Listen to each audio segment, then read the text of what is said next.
doing? I hope you're well over in your end. The UK is currently on lockdown, so I thought there would be a pretty good opportunity to do a video on whether your skin picking is a habit or a disorder.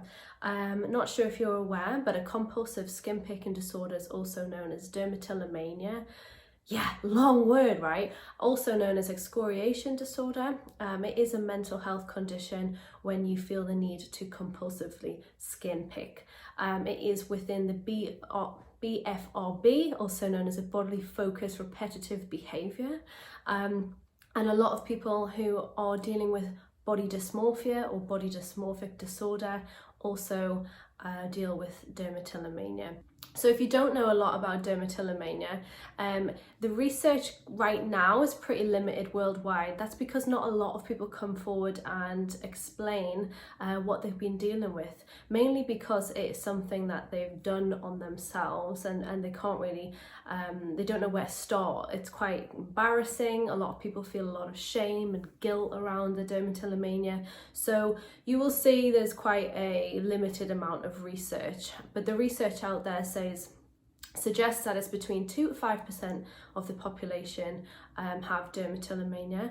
I personally believe that to be a hell of a lot more than that. And also research suggests that the majority of these cases are female. I've also seen some research in the past where it suggests that there is an increase in recent years of those dealing with dermatillomania kind of manifesting in later stages in their lives. The majority of cases that you'll find when you have a little dig into Google, you'll see that a huge spike of those with dermatillomania are younger, say they are pre-teen, teen, early 20s. I know for me, I've had dermatillomania for 15 years. I'm 27 now, nearly 28. So it started for me when I was about 13. But there is an increase in sufferers in later stages because of new things that are in our lives, such as like divorce rates increasing. So it's a pretty interesting topic to discuss, right? And because, you know, if you've stumbled on this video, it could very well be something that you're dealing with or a loved one of yours is dealing with, and it is something that we should not take lightly or just shrug off as a habit if it is actually a disorder. So the first thing I wanted to kind of ask you is if you are a skin picker and you don't know if it's a habit or disorder, do you find yourself skin picking a lot when you're bored? That's quite a normal one for me. You know, if I'm just watching something, especially if something like this is seen on a series or a movie and things are quite tense, I definitely start feeling around my skin. I catch my hands moving, looking for something to focus on, because it's a way to relax my mind. So that's something to take note of if you haven't already.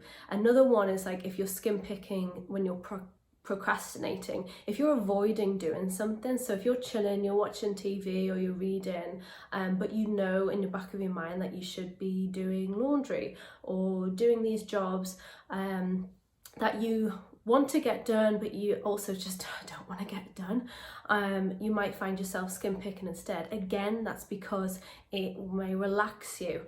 So kind of notice those patterns and ask yourself, you know, is there more to this than just, well, I just pick a pimple here and there? Because if you find that it is something that you are increasingly doing to relax you, it could be a lot more than a habit.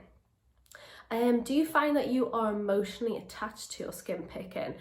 So you may find also, like, when things are really good in your life, that your skin's looking really clear and things are great. And also like the alternative as well, like if you're feeling like things are out of control in your life, can you see that with your skin? A lot of the time it's because we are those of us with compulsive skin picking, we are perfectionists. And it's because we feel a lot of lack of control in our outside life, and because of that, it's very easy for us to take it out on our skin and our body, our overall appearance, because we know that we can control how we look. And you know, from one point in our life, we've obviously made the assumption, probably because of, you know, direct and indirect things that we read from society telling us that, you know, we are how we look. Our value as people are how we look and our appearance. So if you find that when you are emotionally putting that burden on your appearance and your whole day, it'll either be great or it'll be terrible based on your skin, then ask yourself, you know, is this just a habit? Is this actually taking a lot more control than I've noticed? Another one, do you manipulate your skin picking for social events and occasions, and using what I call something as prize mentality? Now, I will talk about this in my next video later this week, but long story short, I don't know about you, but I know that throughout my 15 years of having dermatillomania, I have on and on and on.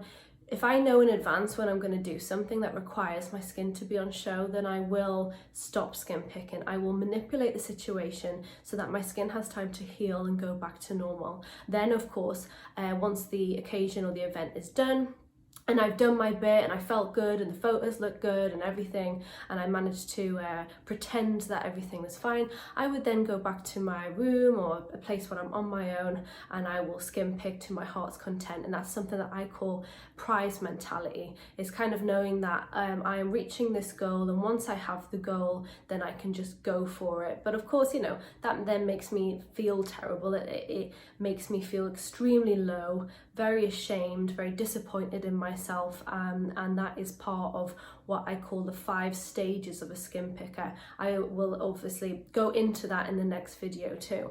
Ask yourself if you've noticed that.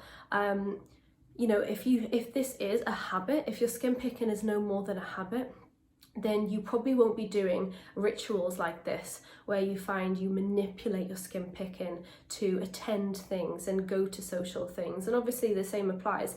Say if you've been skin picking and you know that you have a social event, will you go to it? Will you be more than happy to show the skin picking marks, or will that affect you so much that you don't even want to attend and you're finding yourself having to make up excuses?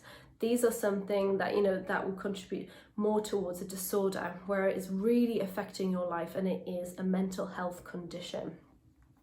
Next up, I have an iPad down here, by the way, can't remember it all. Do you take the daily stresses out on your skin? So do you find, again, that you are using skin picking as a way to unwind from the things in your life that you can't control? Like if you've had like a really, really bad day and you have this urge to go into the bathroom, or you felt something on your skin and you're like, oh my God, yes. And you go straight there and you pick to your heart's content, but you don't stop there and you start going to other areas of your skin, or you have a particular area that you like to pick up, you know, like a cluster, and you know, you're in the bathroom for 10, 30 minutes, 1 hour, time just flies, and you're in this daze. Because it makes you feel so great, it just takes you out of all of that overactiveness in your mind. But then of course, you know, you step out and you realize what you've done, and you feel terrible. Have you ever experienced that? Because if you have, it could very well be dermatillomania. It could very well be an obsessive compulsive skin picking disorder.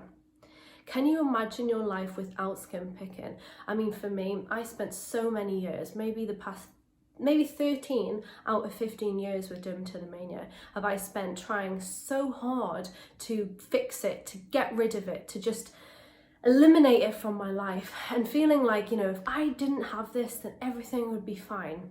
Everything would be great, my life would be so much better without it, and focusing so hard on getting rid of it. But could I really envision a life without it when having it for so long? No. You know why? Because it's been a safe place for me. It's been the thing I go to when I feel really, really tense and things are feeling very overwhelming and very difficult, it has been my safe space. And it's very unrealistic for me to assume that I can just fix it, that I can just stop it like that, and I will just get on with my life and everything will be great. And every time something comes up in my life that stresses me out, I can just, you know, shrug it off. So do be sure to ask yourself those questions. Ask yourself, you know, can you really imagine your life without skin picking? Is it so easy for you to just be like, yeah, okay, you know, if somebody said to you, like, for £1 million or whatever the hell, you know, you have to stop skin picking right now. Is it easy for you to be like, yeah, right? Because if so, it could very well be a habit. But if you know deep down that something will happen in your life where the urge to skin pick will go through the roof, you'll feel very overwhelmed from something, and you know that your go-to would be to go be alone and skin pick to wind down from that and to ease your mind, then ask yourself, is this actually an obsessive compulsive skin picking disorder? Is dermatillomania, I say it so many times and yet I still like, oh, is it something that, you know, I have not really considered strongly enough until now? Is there a part of you that doesn't want to stop this as well? Because ultimately, if skin picking has been your safe place for many years or however long, that's not easy for your mind to just be like, yeah, I'm going to stop doing it. You know, like, let's be realistic here. If it has been your safe place when things get difficult, when people let you down, or you lose your job, or you're juggling so many things, or you're trying to be everything for everybody in your life, and you have no time or energy to do anything for you, and you find that you are skin picking to ease all of those strains, ask yourself, like, realistically, is there a part of me that doesn't actually want to stop doing this, even though it makes me feel so low and the marks on my skin make me feel so self-conscious and make me feel ugly, and all of this shame and all this disappointment that comes from skin picking? Yeah, is there a part of me that isn't ready to let that go? And is that why, you know, all of the things that I've tried haven't worked? These are the questions that you need to ask yourself so that you understand yourself best. I mean, you can spend time going to a doctor, going to a therapist, and kind of hoping that they will give you the answers. You know, there are people out there that are trained to help you with that, but ultimately it's up to you to find those answers within yourself. You know you. And because dermatillomania and other bodily focused repetitive behaviors aren't widely researched yet, they are being researched, and research on these behaviors, these topics, are increasing because more people are coming forward. But right now, we are our best chance to get a grasp on what it is that we're doing and what we need to feel better, you know. But that comes with understanding, is this a habit or is this a disorder? Make the decision for yourself. If it's something that you really want to work on and fix or stop, you know, I don't say that I work on fixing it or stopping it. I work on managing it. I work with my dermatillomania so that I really can get the best out of my life, because that takes the pressure off, you know, trying so hard to give this up. I don't want to give this up, you know. It's not because I want to skin pick for the rest of my life. It's because I want to be easy with myself. I don't want to put any more pressure on myself that, you know, society already puts on me as a woman or whatever, you know. So yeah, please, I hope this video helps. Please take these thoughts into consideration. Maybe write them down, write your answers down, and ask yourself, is this a habit or is this a disorder? But anyway, I hope you're staying safe, and yeah, let me know if you have any thoughts. Obviously, drop them down in the comment section, and subscribe to my channel if you haven't already done so. Mwah! Have a great day. Bye bye.